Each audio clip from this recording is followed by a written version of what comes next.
Bonjour Marie-Clémence. Je suis ravie de te Bonjour. retrouver aujourd'hui. Donc aujourd'hui, on se retrouve un peu pour parler parentalité, bien évidemment, parce que ça te concerne et moi aussi dans ma création de poste suite au Club des Lucioles. Donc je voulais que tu te présentes un peu et je donne juste une petite information à nos internautes, on va dire ça comme ça, que bah voilà, on est des connaissances du collège, on s'est retrouvés par les réseaux sociaux et je suis vraiment ravie de te retrouver. Voilà. Donc on t'écoute alors. Qui es-tu, Merci. Marie-Clémence?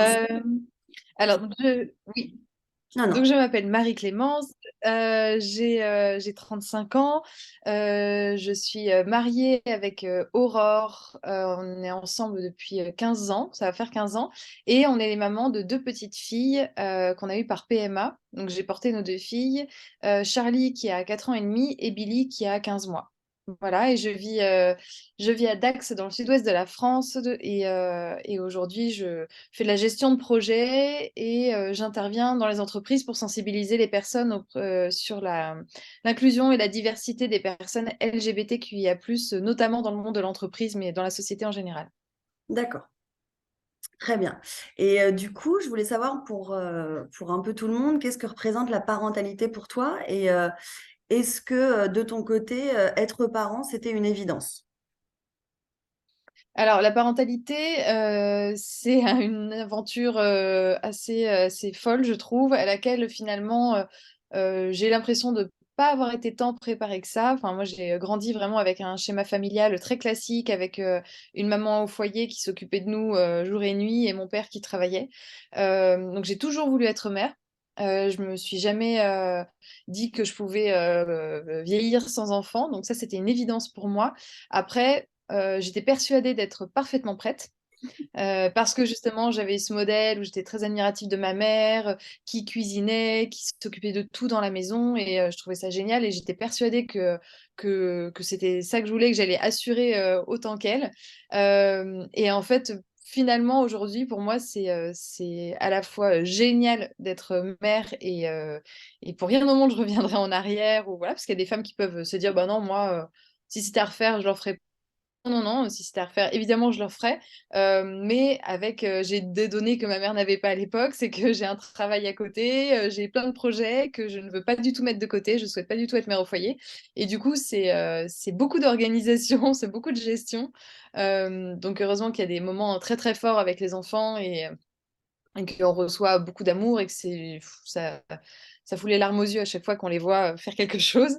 Et en même temps, bah, c'est énormément de fatigue, de stress et une culpabilité permanente de ne pas être parfaite, quoi. D'accord.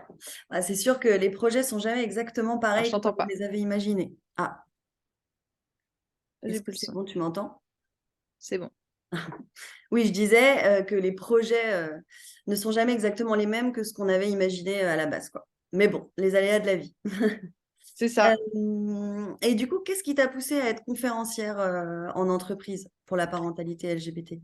Alors en fait, moi, ça fait des années que je travaille dans la communication, pour la communication interne des entreprises. Je fais de la stratégie de communication. Enfin, ça fait partie des boîtes, des activités des boîtes dans lesquelles je travaillais, qui faisaient aussi la production de films institutionnels pour des entreprises.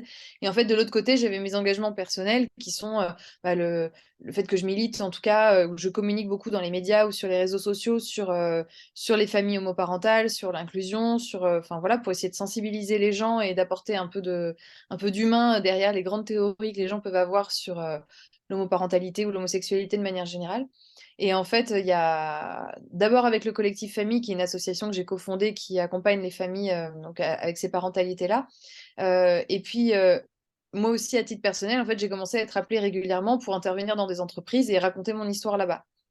Et en fait, je me suis dit à un moment, bah, il y a un vrai besoin dans le monde de l'entreprise parce que dans l'entreprise, ce sont des parents. Donc, ce sont des parents de jeunes qui peuvent un jour avoir à faire leur coming out. Donc, des parents qui peuvent être un peu déboussolés. Et puis surtout, aujourd'hui, les chiffres et les statistiques montrent qu'il y a plus d'une personne sur deux LGBT en entreprise qui a déjà entendu des remarques LGBT-phobes et qui vit des micro-agressions quotidiennes. Et donc, en fait, ce sont des personnes qui ne sont pas visibles en entreprise et donc des personnes qui sont malheureuses qui sont pas performantes, etc. Et donc, je me suis rendu compte qu'il y avait un vrai besoin. Et avec deux associés, on a créé donc Coming Up, qui est une société société qui va à la rencontre de ces entreprises-là pour leur apporter des solutions et leur montrer que... donc, il y a une partie sensibilisation, en fait, une partie qui est celle que je faisais déjà avant, de témoigner, de raconter mon histoire. Et puis, il y a une partie plus business, tout simplement, de montrer qu'un collaborateur ou une collaboratrice qui peut être parfaitement lui-même ou elle-même dans sa boîte, c'est une personne qui va mieux travailler et qui va avoir envie de rester, etc. Et donc aujourd'hui, j'ai réussi à mêler en fait un peu mes deux grands centres d'intérêt pour en faire une activité professionnelle.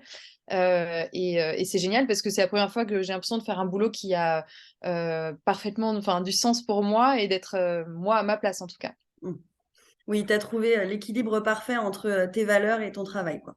Exactement. Et Ouais. je sais que c'est très rare et que tout le monde n'a pas la chance de pouvoir faire ça. Donc, je vais me battre pour que ça dure le plus longtemps possible. Il n'y a pas de raison, j'ai l'impression que tu fais les choses pour, donc il n'y a pas de raison. Alors, je ne sais pas si tout le monde est au courant, mais je pense que si. Tu as donc écrit un livre qui s'appelle On ne choisit pas qui on aime, qui a eu un très grand succès, je pense, parce que ça a touché beaucoup de gens et ça faisait écho beaucoup à leur histoire. Qu'est-ce qui t'a poussé à écrire un livre? C'était vraiment parce que tu voulais partager ton expérience personnelle ou parce que tu avais envie de passer un message? Alors, en fait, au départ, j'écrivais tous ces textes-là pour moi parce que j'aime écrire depuis toute petite et que j'adore raconter c'est ce que je fais sur les réseaux sociaux aujourd'hui, hein. J'adore raconter ce qui m'arrive, en fait. J'adore mettre des mots sur ce que je vis. Donc, je l'écrivais pour moi, j'écrivais tout ça pour moi pour me souvenir et puis pour me défendre aussi un peu parce que quand on met... parfois, c'est plus difficile, plus facile de se défendre à l'écrit qu'à l'oral face aux personnes qui nous rejettent.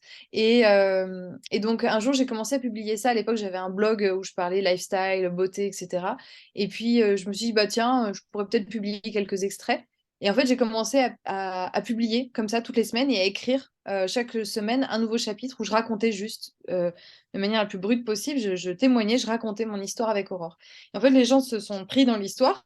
Je m'y attendais absolument pas. Enfin, vraiment, c'était pas du tout prévu pour que ça se passe comme ça, mais ça a pris et en fait au bout d'un an quasiment, j'ai Flammarion qui m'a proposé d'éditer en fait les textes que j'avais déjà publiés sur mon blog, de les publier dans un livre. Donc effectivement, ça s'appelle On ne choisit pas qui on aime, qui est sorti en mai 2019.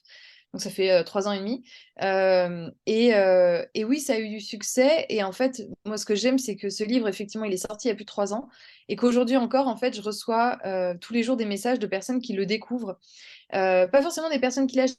T'as dû vendre beaucoup de livres, mais j'en ai pas vendu beaucoup. Mais en fait, les gens se le passent et se l'offrent énormément. Et en fait, je me dis, mais c'est génial. Enfin, enfin, de me dire qu'en ce moment, il y a peut-être une jeune femme qui est en train de poser ce livre discrètement sur la table de nuit de sa mère ou qui va l'offrir à sa grand-mère pour essayer d'aborder un sujet. Ou inversement, parfois, il y a des parents qui savent pas comment aborder ce sujet-là avec leur enfant et qui, du coup, l'offrent à leur enfant à Noël et tout. Et ben, en fait, c'est génial, quoi. Parce que je me dis, ben, ça permet, en fait, à toutes ces personnes-là de s'identifier. Moi, une période où je me sentais tellement seule, j'ai l'impression d'être la seule à vivre ça. Donc, en gros, ce que je raconte dans cette histoire, c'est que moi, je viens d'un milieu vraiment catholique, bourgeois, enfin, une famille très traditionnelle, et qu'en fait, j'étais en couple avec un garçon et que j'étais persuadée que je ferais ma vie avec lui, etc. Et à 20 ans, j'ai rencontré Aurore. Donc, on est tombées amoureuses l'une de l'autre, et j'ai ensuite un peu affronté ben, ce qui était évident que j'allais affronter, c'est-à-dire une famille catholique qui n'était pas du tout ouverte sur ce sujet-là, les manifs pour tous, mon rapport à la religion, et ça a été des années de combat, je sais pas, mais en tout cas des années pour faire accepter ma relation et faire accepter Aurore pour ce qu'elle est, et pour construire la famille qu'on a aujourd'hui. Donc en fait, c'est vraiment une histoire qui finalement parle à tout le monde parce qu'elle parle aussi bien aux parents, à l'entourage, que aux personnes concernées directement, qui trouvent enfin quelqu'un qui va leur raconter une histoire qui se termine pas mal déjà aussi.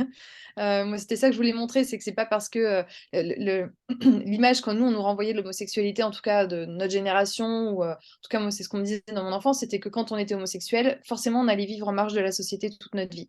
Donc on avait le droit d'être qui on veut, mais par contre, ça voulait dire pas pouvoir se marier, pas avoir d'enfants, être toujours un peu rejeté, etc.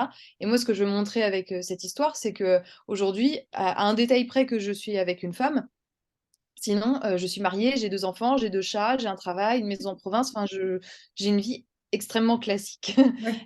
Et c'est possible. Et j'ai une vie de famille normale comme les autres avec des hauts, des bas, de la fatigue, des enfants malades et des moments de joie, quoi. Mm. Ouais, ouais, je pense que ton livre a eu une portée beaucoup plus grande que ce que tu imaginais, parce qu'effectivement, ça a parlé à tout le monde. Et puis, même, tu disais que ça parle aussi bien aux parents qu'aux enfants. Mais je pense que même à des amis où on se pose des questions justement sur le bonheur de quelqu'un, où on se dit peut-être qu'il n'arrive pas à nous dire les choses, bah, peut-être que ça peut justement aider aussi ce genre de personnes qui sont trop renfermées sur elles-mêmes. Donc, je pense que c'était un vrai plus. Ouais. Donc Mm. voilà. Et dernière petite question, est-ce que tu aurais un message particulier à passer aux parents qui vont t'écouter?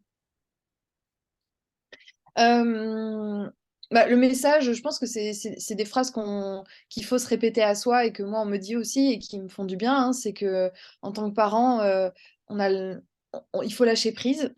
Il faut accepter que les choses se passent pas comme on le souhaite. C'est tous les jours ça et il faut prendre du recul.